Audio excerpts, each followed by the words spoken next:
Hello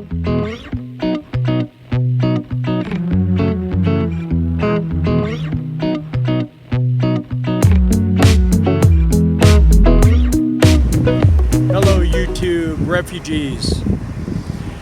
Gonna do one of these walk and talk series. I got a question from one of our subs the other night, Teresa Wild, and she asked me what I thought the top 5 things you should carry with you in your RV in case of some kind of a breakdown or something. So it's hard for me to, I mean, every RV is a little bit different depending on your drivetrain and different stuff, but I'm going to kind of give you an idea of what I think I would do. Now, as far, she mentioned possibly hoses and belts and stuff like that.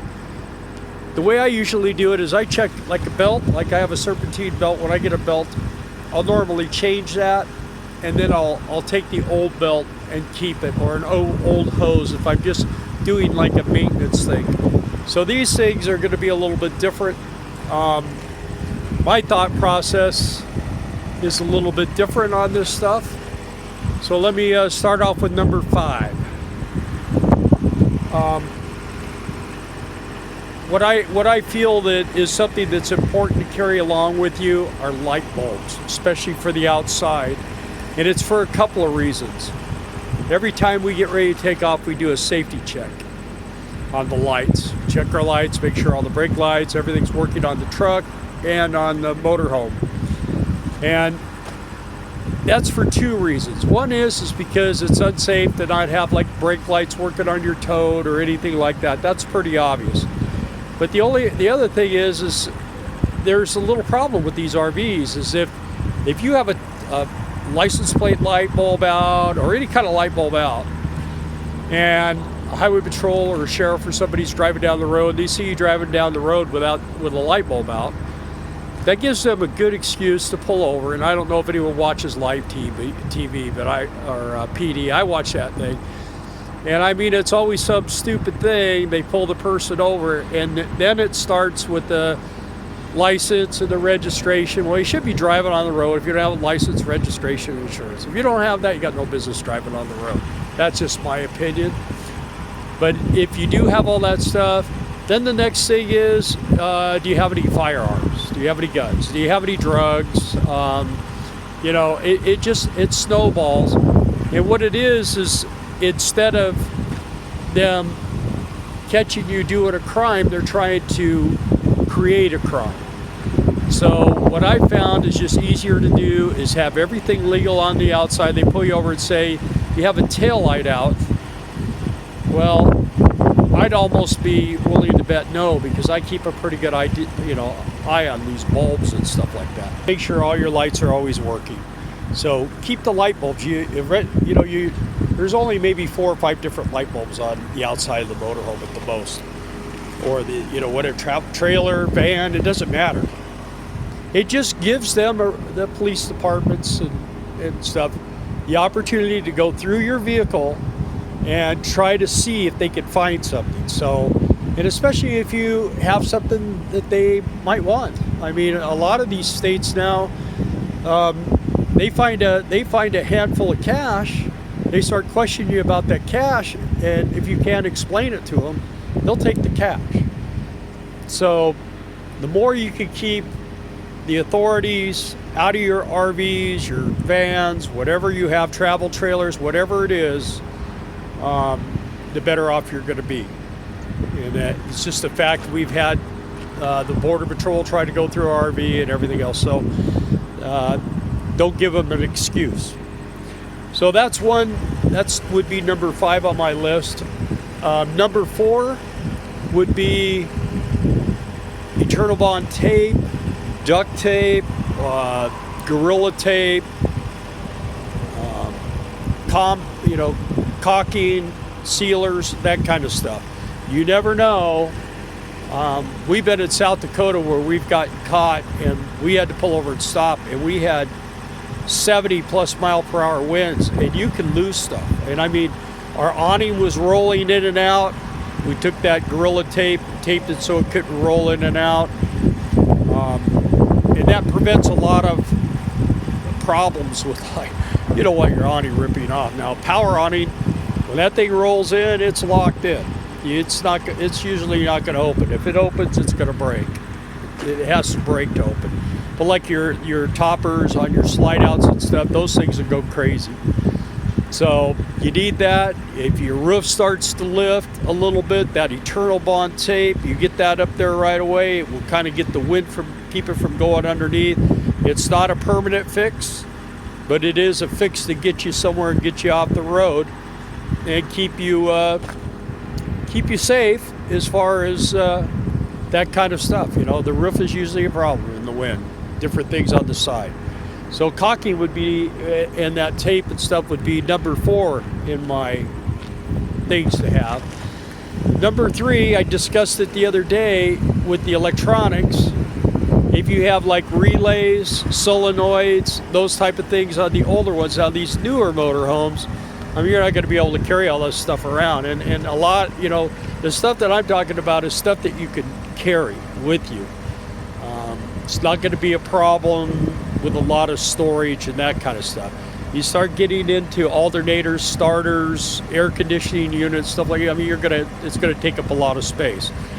But a few electronic devices, and always carry a test light. If you don't have a test light, get a test light. They're cheap, and it makes it really, really easy to determine problems. Today, the air conditioning on my truck, it works great when I was traveling down the road. When I came to a stop, it quit working. And it was pretty easy to determine that problem. On this, it has an electric fan for just the condenser. And the motor wasn't working. And so I tested, and it had power, and it wasn't working. I wrapped it with a hammer one time, and boom, it fired right up. So I need to get a new motor. There's corrosion inside of that motor. And that's something that I wouldn't carry a spare, but I'll get one. They're easy to get, and you know, that's going to be an easy fix.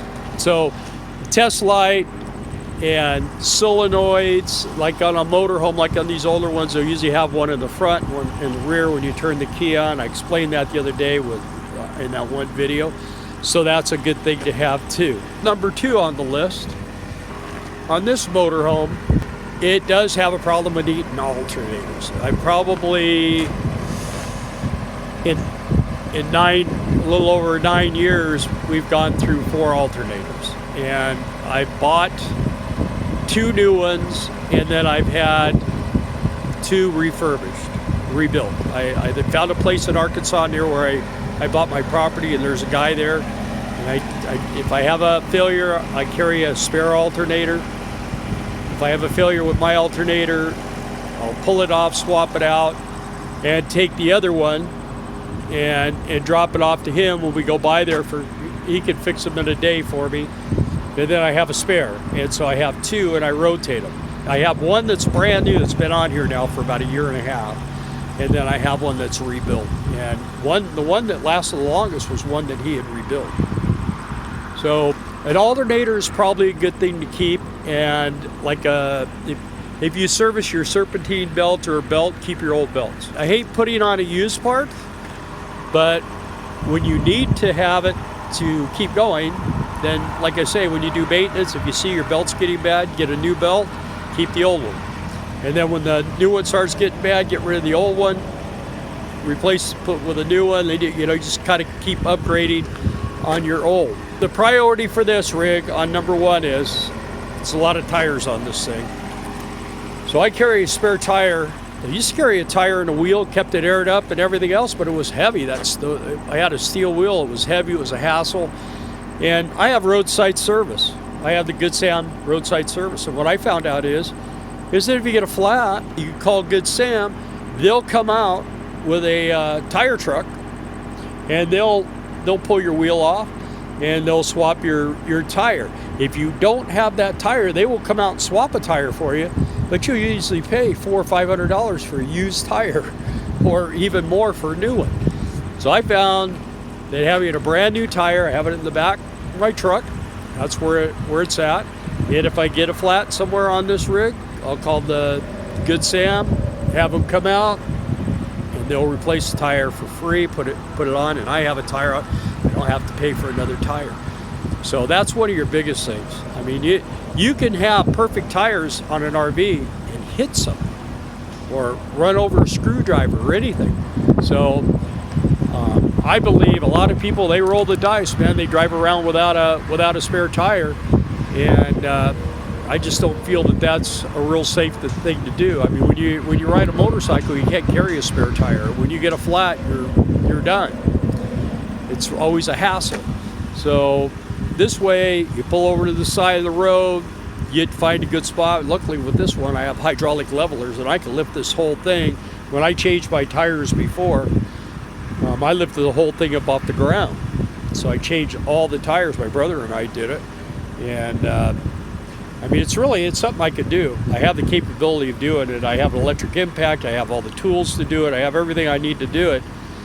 But if I pay for a service, if I get a flat tire, I'm going to call them and say, hey, I got a flat tire. They'll send a service truck out. They'll change my tire. So anyway, I hope this has been useful. And you guys, if you have any more questions you want to ask me, I don't know. I just tried to do my best on it. By no means I'm an expert, but I have been driving up and down these highways, done over 60,000 miles in this rig, going coast to coast, and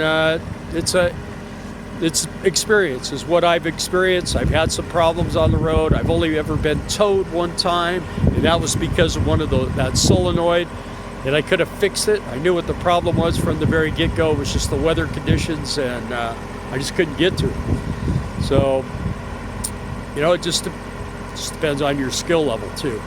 Anyway, thank you guys for watching. Hopefully this has been helpful. If you could, please subscribe, share, hit the bell if you want to continue to see these videos, and if you like us, hit the like button. We like you. Thank you for watching. Teresa, thank you for your question. Anybody else has any questions, please give us a shout. Be happy to try to answer them for you. And let's all stay on the road and be safe. Thanks.